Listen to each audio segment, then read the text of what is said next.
జోగి జోగి రాసుకుంటే బూడిద రాలినట్టు జగన్ రెడ్డి జోగి రమేష్ ఇద్దరూ కలిసి ఇది చేసినటువంటి స్కాము. ఇందులో జోగి రమేష్ అనే వ్యక్తి పేరు జనార్దన్ రావు అనే దొంగ చెప్పాడు. కాబట్టికి దీన్ని గురించి తప్పించుకోవడానికి ఈ మీడియా పుల్లన్నీ కలిపి, మీడియా పుల్లు అంటే మా కృష్ణా జిల్లాలో ఉంటారు, వేసేస్తావు పొడి చేస్తావు లాగేస్తావు వేసేస్తారు అంటారు, వెళ్ళి పడుకుంటారు. ఎవరన్నా వేస్తారు వీళ్ళు ప్రభుత్వం ఉన్నప్పుడు వేసేస్తాను పొడి చేస్తాను లాగేస్తాను డ్యామ్ డోమ్ ఒక్కడన్నా చెంపదెబ్బ కొట్టిన దాఖలాలు నేను వాళ్ళ ప్రభుత్వం ఉన్నప్పుడే చెప్పా. ఆ ప్రభుత్వంలో చెప్పడం కాదు, వాళ్ళ ప్రభుత్వం ఉన్నప్పుడే నేను చెప్పా ఈ మాటలు. ఏమని వీళ్ళెవరిని చెంపదెబ్బ కొట్టిన దాఖలాలు లేవు, వీళ్ళంతా మీడియా పులులు, మీడియా ముందు వాగడం తప్ప వీళ్ళెవరిని ఏం చేసే సినిమా లేదు వీళ్ళకని. ఇవాళ ఈ రాష్ట్రంలో జరుగుతున్న అభివృద్ధిని పక్కదారి పట్టించడానికి జగన్మోహన్ రెడ్డి జోగి రమేష్ కలిపి ఆడుతున్నటువంటి నాటకం. మీరు చిత్తశుద్ధి ఉంటే జోగి రమేష్ సిటీ ముందు హాజరు కావాలా, పోలీసులు కూడా అరెస్ట్ చేయాలా. మేము పోలీసుని కూడా డిమాండ్ చేస్తున్నాం.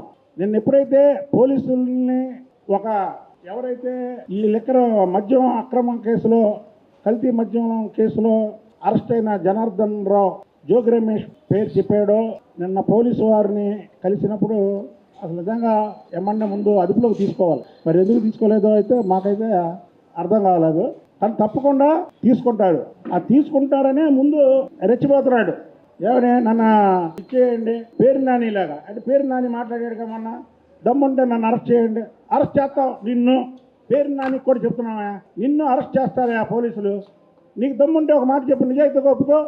ఏమంటే బియ్యం దొంగతనం కేసులో నా భార్యకి ఏం సంబంధం లేదు, నా భార్య పేరు పెట్టింది నేనే అని నువ్వు ఒప్పుకో. నిన్ను అరెస్ట్ చేస్తారో లేదో చూద్దాం.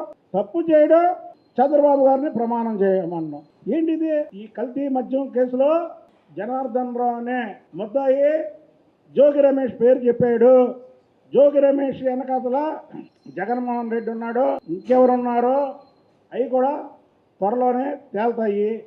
ఈ కల్తీ మద్యం చేసి 3,500 కోట్లు ఇవాళ తెలుగుదేశం ప్రభుత్వం వచ్చి షాపులు పాట పెట్టింది, ప్రభుత్వం నడపట్ల. అలాగే మద్యం ఎవరైతే మద్యం తయారీ వాళ్ళు ఉన్నారో వాళ్ళకి ఇచ్చారు. మేమేమి ప్రభుత్వం నడపడం, కూటమి ప్రభుత్వం నడపడం, చంద్రబాబు గారు నడపడమో, లేకపోతే లోకేష్ బాబు గారు నడపడమో, లేకపోతే పవన్ కళ్యాణ్ గారు నడపడమో నడపట్లే. ఇక్కడ ప్రైవేట్ వ్యక్తులు నడుపుతున్నారు. వాళ్ళు గూగుల్ పే కొట్టించుకున్నారు, మీరు గూగుల్ పే కొట్టించుకోవాలా. ఏం కొట్టించుకోకుండా పెద్ద కుంభకోణం చేసి ఆ కుంభకోణాన్ని దారి మళ్లించడానికి మీ వాళ్ళని, ఈ తయారు చేసే వాళ్ళని, కొంతమందిని దీంతో సంబంధం ఉన్న వాళ్ళని పార్టీలో చేర్పించి, ఎందుకంటే ముందే తెలిసేది 3 సంవత్సరాల ముందే ఈ రాష్ట్రంలో మళ్ళీ చంద్రబాబు నాయుడు గారు ముఖ్యమంత్రి అవుతాడని ప్రతి ఒక్కరు చెప్తున్నారు. ఎటుపోయాట వస్తుందో అని పెద్ద మాస్టర్ గేమ్తో ఆడినటువంటి గేము ఇది. ఈ గేమ్ని ప్రజలందరూ కూడా గమనించాలి. ఇలాంటి పనులు చంద్రబాబు గారు కానీ, చంద్రబాబు గారి కుటుంబీకులకు కానీ చేత కాదు. ఇలాంటి చేత వచ్చినాయి ఎవరికైనా అంటే జగన్మోహన్ రెడ్డి తాత దగ్గర నుంచి వచ్చింది. మీకు సింపుల్ ఉదాహరణ చెప్తా. వివేకానంద రెడ్డిని హత్య చేసింది ఎవరో చిన్నపిల్లని అడిగితే చెప్తారు. వివేకానంద రెడ్డిని హత్య చేసి నారావారి రక్త చరిత్ర అని పుస్తకాలు వేశారు. అంటే వాళ్ళు చంపి చంద్రబాబు గారు వేస్తే. అలాగే ఈ మద్యం కుంభకోణం, ఈ నకిలీ మద్యం తయారు చేసింది మొత్తం వైసీపీ చేసి వాళ్ళు తెలుగుదేశం ప్రభుత్వానికి అంటగట్టడానికి గోల్ చేస్తున్నారు. కానీ దీన్ని మేము ఇంతటితో ఆపం. దీన్ని మేము ప్రజల్లోకి తీసుకెళ్ళి ఏదైతే కల్తీ మద్యం వల్ల చనిపోయిన ప్రతి కుటుంబానికి కూడా న్యాయం జరిగేలాగా వీళ్ళ ఆస్తులు సీజ్ చేపిస్తామని తెలియజేస్తుంది. అదే జగన్మోహన్ రెడ్డి ప్రభుత్వం అంటే ఈ కల్తీ మద్యం జరుగుతుంటే పట్టుకుండేవాళ్ళ పోలీసులు ఛాలెంజ్ చేస్తున్నారు, రమ్మనండి ఎవరినన్నా. ఒక నిజాయితీ గల ఆఫీసర్ని, ఈ మద్యం దాంట్లో ఉన్నటువంటి ఆఫీసర్లని పెట్టి విలేకరుల సమక్షంలో అడుగుదాం మనం. ఏమని? ఈ తెలుగుదేశం ప్రభుత్వం ఉంది కాబట్టి నకిలీ మద్యాన్ని పట్టుకున్నారు. తెలుగుదేశం ప్రభుత్వం మీద చెప్తారేంటి మీరు?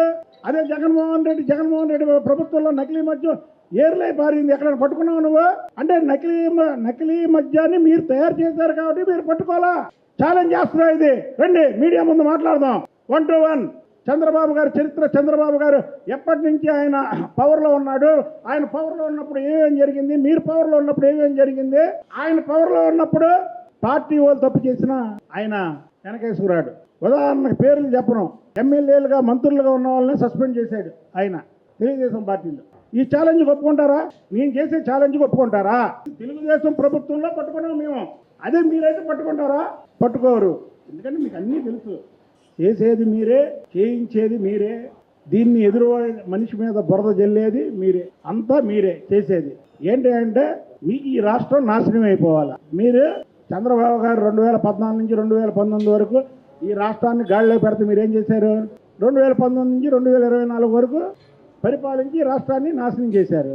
మళ్ళీ 24 నుంచి చంద్రబాబు గారు మళ్ళీ ముఖ్యమంత్రి అయ్యి ఈ రాష్ట్రాన్ని గాడిలో పెట్టి సంక్షేమ పథకాలు ఇచ్చి ఒక అభివృద్ధి పథంలో తీసుకొచ్చి చేస్తుంటే ఏం చేయాలి? మళ్ళీ దీన్ని నాశనం చేయాలి మీరు. అందుకే మీరు మళ్ళీ బురద జల్లుతున్నారు. ఒకటి మాత్రం చెప్తున్నాం, చంద్రబాబు గారు కానీ చంద్రబాబు గారి కుటుంబం కానీ ఇలాంటి పనులు చేసే వాళ్ళని పార్టీలో పెట్టుకోరు, పార్టీలో ఉంచరు. ఇదంతా జగన్మోహన్ రెడ్డికి అలవాటు. కాబట్టికే ఏదైతే జోగి రమేష్ కేసులో స్వచ్ఛందంగా పోలీసులు అరెస్ట్ చేయకముందు స్వచ్ఛందంగా వెళ్ళి అరెస్ట్ అయితే పెద్ద తలకాయ పేరు కూడా వస్తుందని నేను ఆశిస్తున్నాను. మీరు మీడియా ముందు దయచేసి పిచ్చి పిచ్చి కోతలు కోయడం, చంద్రబాబు గారిని ప్రమాణం చేయమన్నాం, లోకేష్ బాబు గారిని ప్రమాణం చేయమన్నాం మాట్లాడితే మాత్రం ఊరికైనా ప్రసక్తే లేదు.